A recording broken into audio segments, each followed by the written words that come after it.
आप सबको का फिर से यीशु के सुसमाचार में स्वागत है। धन्यवाद यीशु राजा को कि वो मेरा इन वीडियो के माध्यम से इस्तेमाल कर रहा है और आप लोगों से इन वीडियो के माध्यम से मुझे जोड़ रहा है। मैं विश्वास करती हूँ कि आप सभी लोग यीशु के सुसमाचार से ज़रूर कुछ ना कुछ लाभ उठा रहे होंगे। जितने भी लोग इन वीडियो को देख रहे हैं उन सबों का बहुत बहुत शुक्रिया। और मैं यीशु से प्रार्थना करूँगी कि आपका ये जो ईश्वर वचन के प्रति प्रेम है वो यूं ही ऐसा ही बना रहे, सिर्फ बना ही नहीं रहे बल्कि बढ़ा रहे। वीडियो को बहुतायत में शेयर कीजिए और जितना हो सके उतना इसे अपने लोगों के बीच में इसका प्रचार कीजिए ताकि हम ईश्वर वचन में एक साथ एक मिक से इस माध्यम से जुड़े रहें। दोस्तों, बाइबल हमें ऐसा कहीं भी नहीं बताती कि यीशु मसीह कैथलिक, प्रोटेस्टेंट, बिलीवर्स, यहूदी, पेंटाकोस या जो भी नाम से आज प्रचार हो रहा है इनको लेने आ रहा है। बाइबल हमें ऐसा बताती है कि यीशु अपनी कलीसिया को लेने आने वाला है। और कलीसिया कैसे चाहिए? कलीसिया उसकी शिष्य होना चाहिए, कलीसिया उसकी पवित्र होना चाहिए, कलीसिया उसकी धार्मिक होना चाहिए। यीशु का दूसरा आगमन का पूरा फोकस उसके शिक्षा पे आधारित है।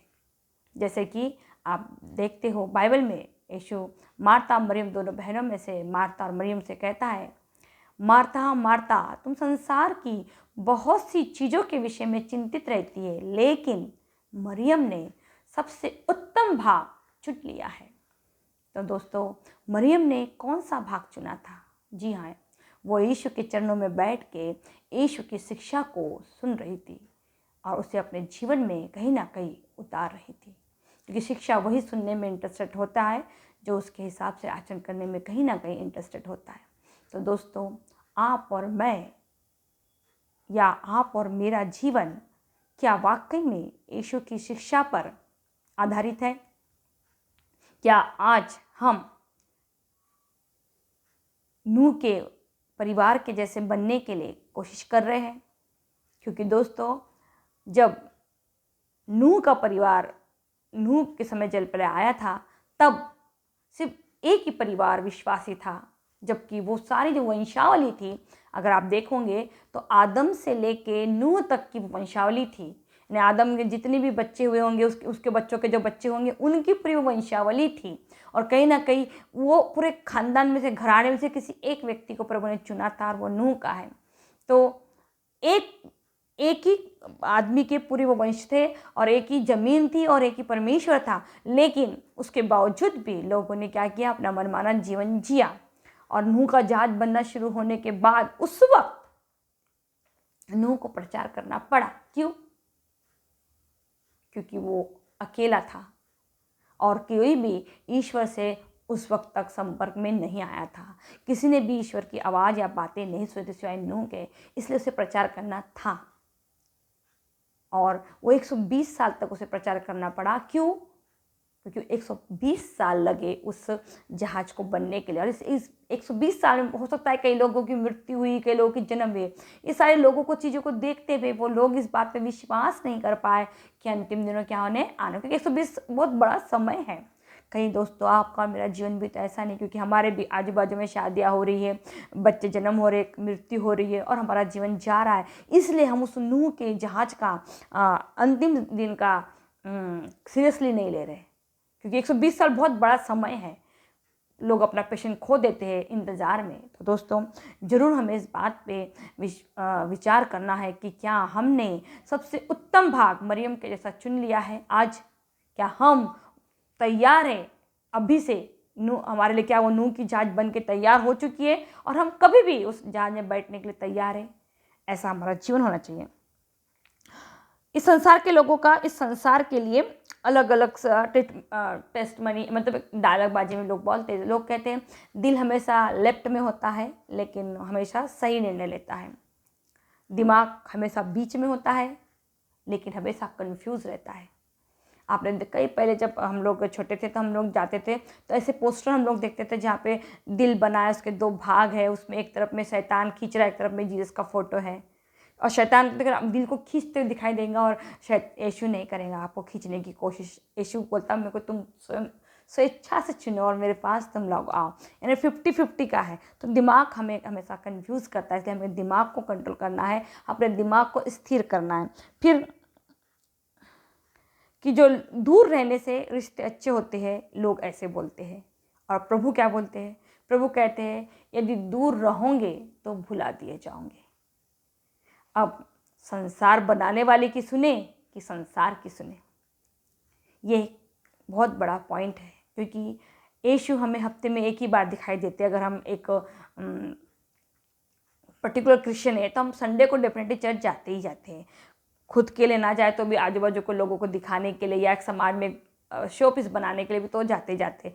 बहुत ही कम लोग आत्मिक भोजन के लिए जाते हैं। जैसे कि हम हफ्ता भर शारीरिक भोजन करते हैं, उससे हमारे शरीरों को क्या मिलती? एनर्जी मिलती। लेकिन संडे का एक दिन जो होता है वो हमें आत्मिक भोजन के लिए जाते हैं, ताकि ये संडे का पूरा जो हमें वचन हम सुनेंगे, जो प्रचार हम सुनेंगे, उससे हम क्या करेंगे? हफ्ते भर लोगों का सामना करने की शक्ति हमें मिलती है। आत्मिक तौर से हम स्ट्रांग रहते हैं और उसकी शुरुआत अपने परिवारों से होती है।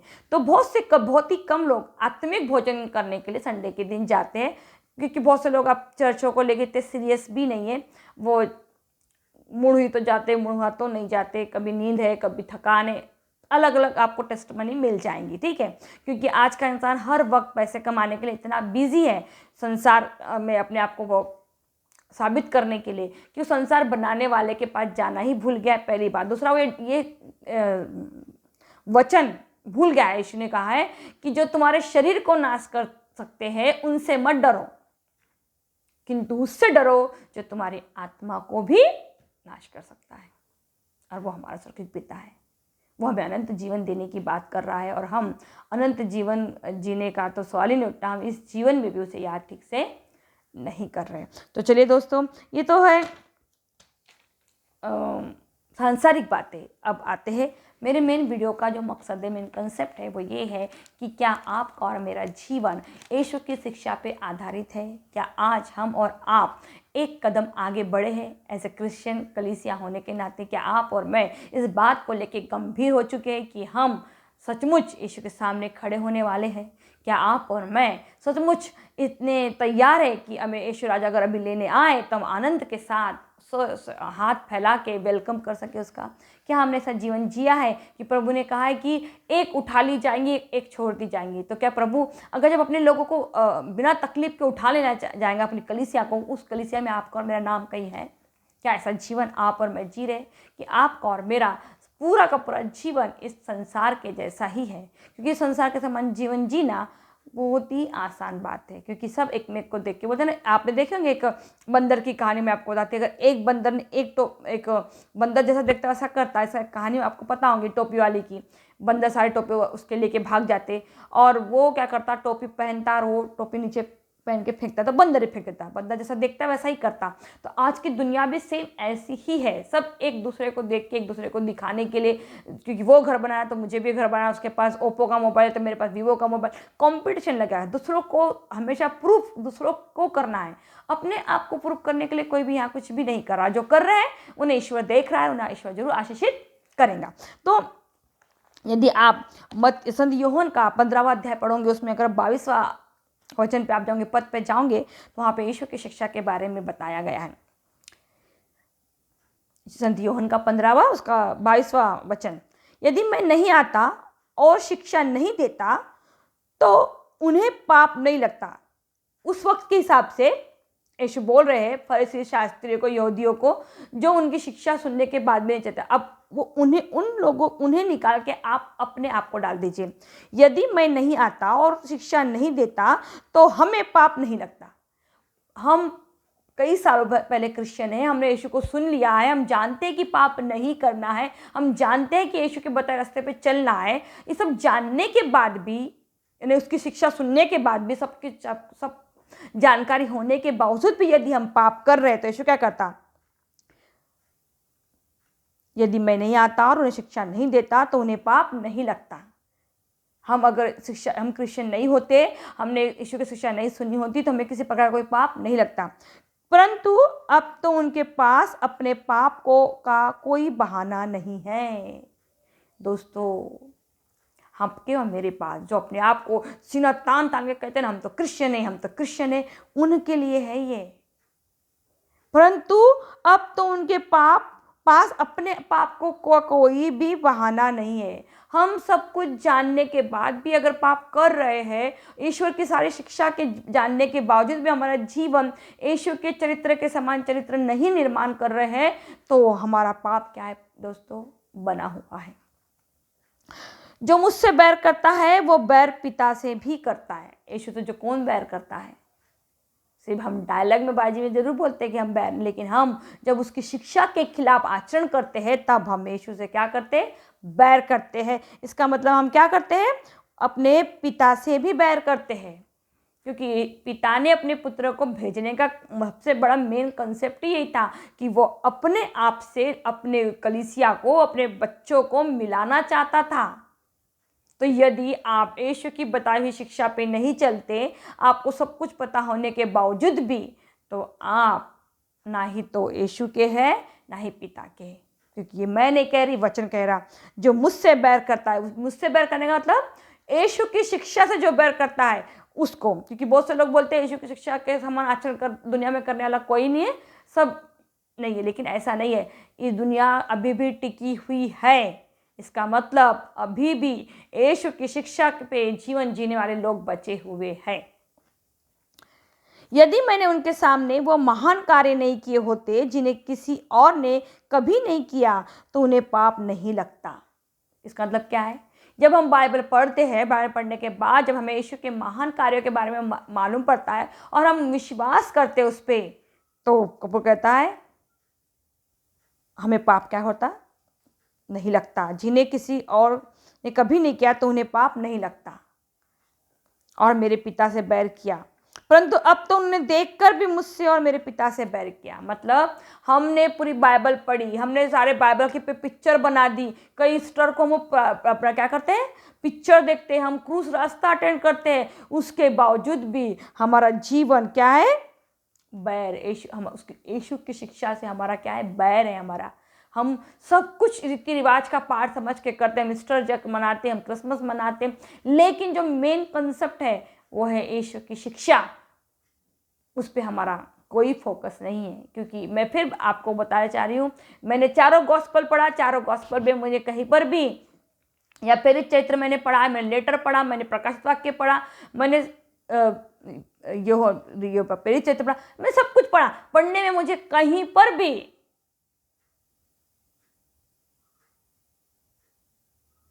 कैथलिक, प्रोटेस्टेंट, बिलीवर्स या जो भी नाम रखे, इनका नाम नहीं दिखाई दिया। मुझे कलीसिया दिखाई दी। जब मैंने पढ़ी वचन में तो मुझे यीशु कलीसिया को लेने आने वाला है। कैसी कलीसिया? ऐसी कलीसिया जो उसके शिष्य बनना चाहते हैं।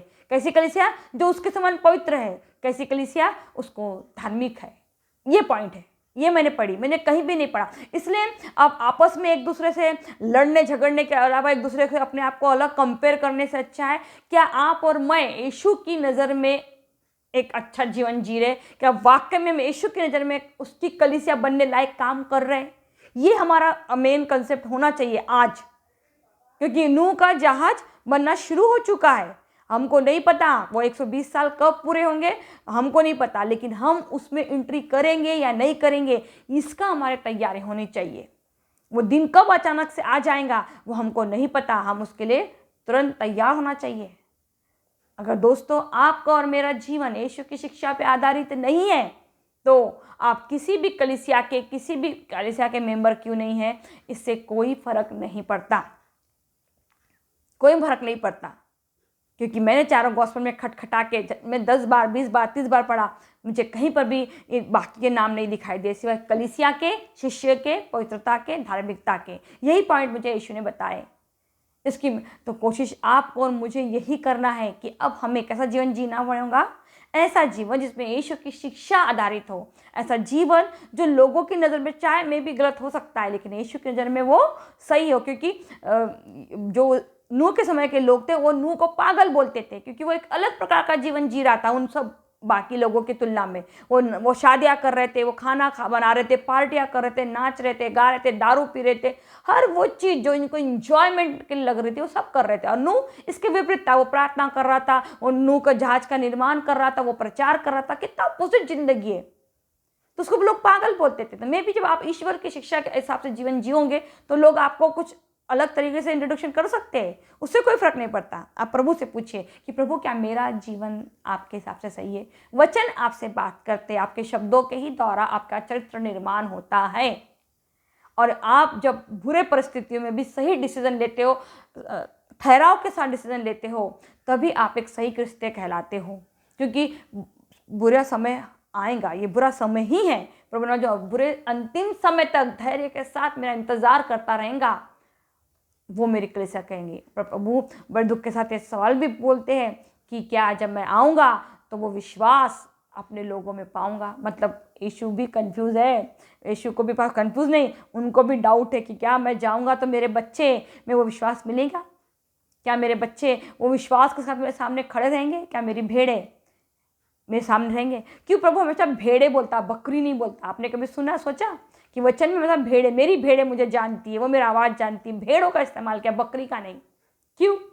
क्योंकि बकरी हमेशा म्या म्या म्या करती रहती है, बिल्ली हमेशा म्याओ म्याओ म्याओ कर, कुत्ता हमेशा बो बो करता है, सही है ना। इसलिए प्रभु ने इनका नाम लिया। और बकरी वैसे हमारा आपका जीवन है, हम क्रिस्टियन मैं मैं मैं मैं क्रिश्चियन, मैं क्रिश्चियन, ऐसा हम कर रहे हैं जीवन में। लेकिन प्रभु बकरी को नहीं पसंद करता, क्योंकि वचन में तो उन्होंने कहा जो प्रभु प्रभु कह के मुझे कहता है, अंतिम दिनों में जब वो मुझे आएंगे और बोलेंगे प्रभु तेरे नाम से तो हमने अबदूतों को निकाला। जरा सोचिए, अबदूतों को जिन्होंने निकाला है प्रभु उनको भी नहीं जान रहा, तो आप और मैं इस कंडीशन में कहाँ हैं।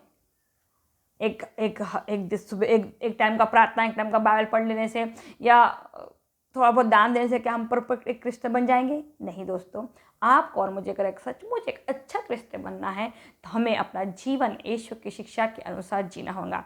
जो नज़रिए से आप अपना न्याय करते हैं उसी नज़रिए से आपको दूसरों का भी न्याय करना चाहिए। अगर आप करते हैं तो पहले तो करना ही नहीं है, लेकिन अगर करते हैं तो आपका जो पॉइंट ऑफ व्यू से आप अपने आप को परखते हैं उसी पॉइंट ऑफ से दूसरों को भी परखे। क्योंकि वचन में आपको यीशु की शिक्षा बिल्कुल प्रति, जैसा तुम दूसरों से चाहते हो अपने लिए आचरण करना, वैसा तुम दूसरों से करो। यीशु ने कभी नहीं कहा तूने जैसा उसने बुरा किया तुम उसका बुरा कर।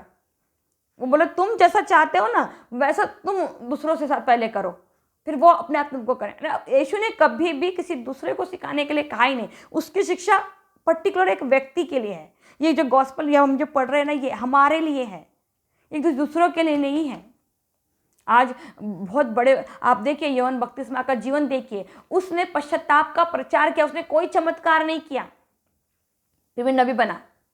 उसने किसी मुर्दों को नहीं जिलाया, किसी बीमार को चंगा नहीं किया। तो क्या क्या उसने सिर्फ मतलब क्या है, हमारे सुसमाचार का प्रचार सबसे बड़ा तो पॉइंट है इस वक्त में। अभी ये जितने लोगों के कान तक पहुंचेगा, जितने लोगों की आत्माओं तक पहुंचेगा, उतनी ज्यादा आत्माएं ईश्वर के करीब जाएंगी। एक दो ही, एक अच्छी आत्मा एक बुरी आत्मा। अच्छी आत्मा ईश्वर की, बुरी आत्मा शैतान की है। आपके अंदर थोड़ा सा भी कुछ बुरा आएगा, शैतान आपके अंदर एंट्री करेगा। आपके अंदर कुछ भी अच्छा आएगा, यीशु आपको पुश करेगा आपके। लेकिन शुरुआत आपको करनी पड़ेगी, तो शैतान हो या ईश्वर हो, हर अच्छाई की या बुराई की जो भी है, क्योंकि प्रभु ने चॉइस इसके ऊपर आपके ऊपर रखा है ना।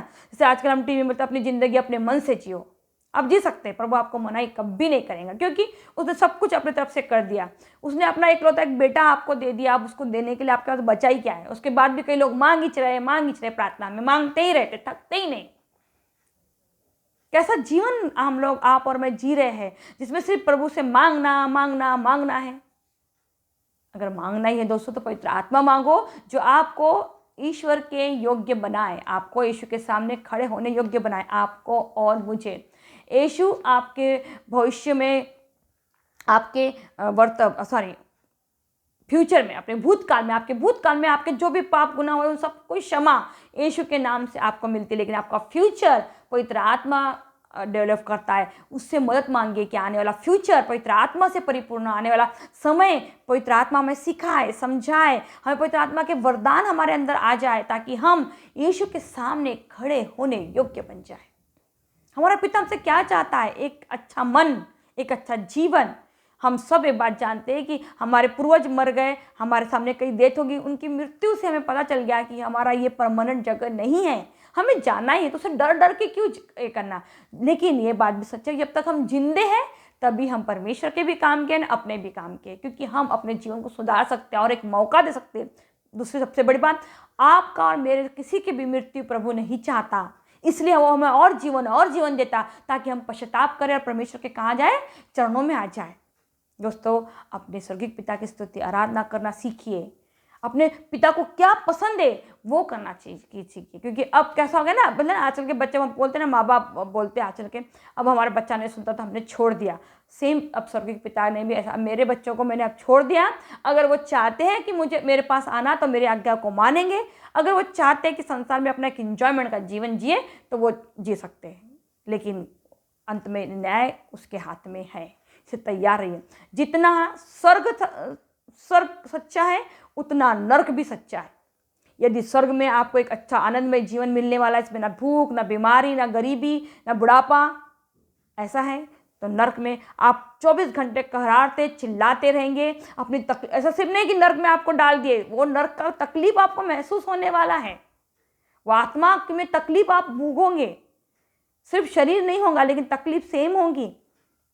आज छोटी सी बीमारी अगर हमारे शरीर में हो जाए तो हम क्या बोलते हैं, प्रभु इतनी तकलीफ है, मैं तो मरती अभी। थोड़ी तकलीफ आ जाए तो थोड़ा बुखार आ जाए, चेहरा उतर जाता हमारा वाला। जरा सोचिए, जब उस आग में हमारी आत्मा रहेंगी तो उस तकलीफ हम कितना चिल्लाएंगे। तो दोस्तों, ये समय है यीशु की शिक्षा पे फोकस करने का। कोई चमत्कार आपने नहीं किया, कोई चंगाई आपने नहीं किया, कोई बड़ी बात नहीं, लेकिन अगर आपने शिक्षा पे ध्यान देकर अपने जीवन को शिक्षा के ऊपर चलाया तो समझ लीजिए कि आपका जीवन यीशु के चरणों में अर्पित करने योग्य है। क्योंकि यीशु की शिक्षा हमें मनुष्य जाति में भेदभाव करना नहीं सिखाती, यीशु की शिक्षा हमें सिर्फ प्रेम करना सिखाती है। यीशु की शिक्षा रीति रिवाज पहनावे पे से कोई लेना देना नहीं है। मैं फिर बोल रही हूँ, चाइना में भी क्रिश्चियन है, जापान में भी क्रिश्चियन है, अमेरिका में क्रिश्चियन है, हर कंट्री में क्रिश्चियन है। तो जो कंट्री का जो कल्चर है उस कल्चर के हिसाब से वो अपने जीवन को जीते हैं, उसमें उनकी क्रिश्चियनिटी का कोई लेना देना नहीं है। वो उनका पहनावा उस कंट्री के हिसाब से होगा, उस देश के हिसाब से होगा, उनका खान पान उस देश के हिसाब से, उनके नाम भी चाइना वालों के नाम क्रिश्चियन नाम इंग्लिश नाम नहीं होते, वो चाइना के हिसाब से रखते हैं, पर वो यीशु को मानते कर क्रिस्त कहलाते। हमारे सबसे ज़्यादा प्रॉब्लम हमारे इंडिया में चल रहा है इस चीज़ को लेके, नाम को लेके, पहनावे को लेके। भैया ये तो रीति रिवाज है, बाइबल में कहीं पर भी मैंने पढ़ा नहीं कि शादी में ऐसा कुछ रीति रिवाज है। प्रभु सीधा शादी करने को ही मना किया है। मेन बात तो आप पढ़िए वचन, हो सके तो शादी मत करो, क्योंकि शादी हमें और ज़्यादा पाप में डालती है। लेकिन बोला अगर तुम शादी करके बिना व्यभिचार में पढ़ते हो तो एक आदम के लिए एक हेवा बनाया है। तो यीशु की शिक्षा बहुत एक के बाद एक स्टेप है, वो कहीं का भी कोई पॉइंट उठा के कहीं भी लोग चिपका देते, वैसा मत कीजिए। बहुत यीशु की शिक्षा को ध्यान से पढ़िए, समझिए, फिर उसको अप्लाई कीजिए। एक पॉइंट पढ़ा उसी को पढ़ के किसी दूसरे पे चिपका दिया, उसका एक स्टेप के बाद दूसरा पॉइंट आया है। प्रभु ने एक स्टेप बाय स्टेप तो सब काम किए हैं, हम उसको उठाते हैं वैसे ही चिपका देते हैं, ऐसा मत कीजिए। तो दोस्तों, जरूर उस पर मनन चिंतन कीजिए कि यीशु की शिक्षा क्या है, यीशु क्या चाहते हैं और यीशु हम पे कितना बड़ा दोष लगा रहे हैं। मैं फिर से इस वचन को पढ़ती हूँ, यदि मैं नहीं आता और उन्हें शिक्षा नहीं देता, मैं मतलब अपने को आपको हम रखेंगे, यदि मैं नहीं आता और हमें शिक्षा नहीं देता यीशु, तो हमें पाप नहीं लगता, परंतु अब तो उनके पास अपने पाप का, अब तो हमारे पास हमारे पाप का कोई बहाना नहीं है, क्योंकि यीशु की शिक्षा हमारे पास है, बाइबल हमारे पास है। उनके पास तो संहिता थी और वो संहिता में उनके पास विश्वास था। जो मुझसे बैर करता है वो मेरे पिता से बैर, मतलब जो यीशु की शिक्षा से बैर करता है वो यीशु से और उसके पिता से भी बैर करता है। यदि मैंने उनके सामने वे महान कार्य नहीं किए होते जिन्हें किसी और ने कभी नहीं किया, तो उन्हें पाप नहीं लगता। मतलब यीशु ने, आप भी अपनी आंखें बंद करेंगे, आपके जीवन में यीशु के कई महान कार्य, मेरे जीवन तो भरा पड़ा है यीशु के ऐसे बड़े बड़े मिरेकल्स मेरे साथ हुए, मैं बता नहीं सकती। यानी मैं और डेस्मिन की उम्र बहुत छोटी सी है, लेकिन प्रभु ने हमें इतना आशीषित किया है। कोई गवर्नमेंट की नौकरी नहीं होने के बावजूद, कोई ज़्यादा हायर एजुकेशन नहीं, कोई बड़ा ऑफिसर नहीं है डेस्मिन, पर प्रभु ने इतना आशीषित किया मैं बता ही नहीं सकती। और सब गलत काम अपने आप धीरे धीरे खुद छूट गए और हम आशीषित होते गए। हमको कभी नहीं बोलना पड़ा हमारे पास गवर्नमेंट की नौकरी नहीं, हमको कोई सपोर्ट नहीं है, कभी नहीं। बस हमने एक ही दामन कर लिया, वो है हमारे परमेश्वर का। मेरे को एक बात जिस दिन मालूम पड़ गई कि मेरा स्वर्गीय पिता है, तो मैंने उसका पैर छोड़ा नहीं। मैंने जब एक गाना सुना कि आपकी जन्म देने वाली माँ भी तुमको छोड़ देंगी, लेकिन मैंने बस वो गाना मेरे दिमाग में ऐसा चिपक गया कि मैंने मेरे स्वर्गीय पिता को कभी नहीं छोड़ी। मैंने सारा महान सामर्थ सब मेरे स्वर्गीय पिता को दिया और बहुत धन्यवाद देती हूँ कि मैं बाइबल पढ़ने में मुझे प्रभु ने पवित्र आत्मा प्रदान करता गया कि मैं पढ़ती गई और आज मैं 1 साल देर में, आज शादी को मेरे पूरे 25 साल होने वाले अगले साल 6 महीने के बाद, और मैं 24 साल से बाइबल पढ़ने के बाद हिम्मत करी अब बोलने का। बहुत से लोगों ने मुझे बहुत पहले भी बोला कि तुम, मैंने बोला नहीं, जब तक मैं अंदर से पूरा बस बताने के लिए कुछ होना चाहिए मेरे पास कि मेरे इतना राजेश के साथ, डेजमन के साथ तो इतने बड़े बड़े मिराकल मैं बता नहीं सकती मैं, इतना मेरे प्रभु ने मुझे आशीषित किया है सिर्फ उसके नाम पे विश्वास करने के लिए। मैंने कभी किसी से सामने अपनी गरीबी का रोना नहीं रोया, मेरे पति की नौकरी का रोना नहीं रोया। जो प्रभु ने दिन दिया उसके नाम में मैं आनंदित रही। प्रभु मेरा क्रूस है, मैं उठाऊंगी। और आज मैं यहाँ हूँ। जिनको मेरे विचार अच्छे लगे, मेरी सोच अच्छी लगी, मुझसे जुड़े। जिनको मेरी सोच यीशु के हिसाब से गलत लगी, वो मुझसे अलग है, वो उनका पॉइंट ऑफ व्यू है, मेरा कुछ नहीं। लेकिन मैं आपको बता रही हूँ, अगर यदि स्वर्गीय पिता आपका पिता है और आप सब कुछ विश्वास करते हो, तो दुनिया का कोई भी गलत काम करके आप उसको ये मत बोलो कि हम तो गरीब है या हम किसी और को, जैसे हम क्या करेंगे, भूखे मरेंगे। भैया वैसे भी अगर तुमने गलत काम करके अपना जीवन जी भी रहे हो, तो मरने के बाद तो डेफिनेटली नरक में ही जाना है। ये मैं नहीं कहती, यीशु कहता है, क्योंकि वो बोल रहा है मैं नहीं आता दुनिया में, और दुनिया में आने का तो अपनी शिक्षा नहीं दिया होता, महान चमत्कार नहीं किया होता, तो तुमको ये पाप नहीं लगता। लेकिन मैं दुनिया में आया, तुमको शिक्षा दिया, तुम्हारे लिए महान कार्य किया, उसके बावजूद भी अगर तुम अपने इस 70-80 साल की ज़िंदगी में रोना रो रहे हो, तो तुम पे सारा पाप लगा हुआ है। तो दोस्तों,